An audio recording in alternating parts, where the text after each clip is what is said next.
I am the Tofu Golem. Please enjoy the video. You start by preparing your phone and installing the 3 core apps that create the iPhone look. Back up your data so changes are reversible. Once done, allow app installs from the Play Store. Install a reputable iOS-style launcher, an iOS icon pack, and an iOS Control Center app.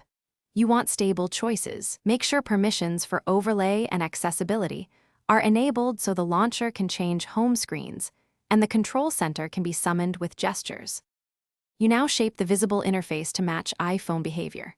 Set the launcher as default, then pick a 4x6 or similar grid to mimic iOS spacing. Once done, apply the iOS icon pack and reduce icon size if needed. Remove labels for a cleaner look and arrange icons in rows. Add clock and weather widgets and install a Today-style widget or a third-party widget maker to recreate the iOS home screen glance. Make sure folders and dock use, rounded background options finish by replacing the lock screen and system gestures to complete the illusion.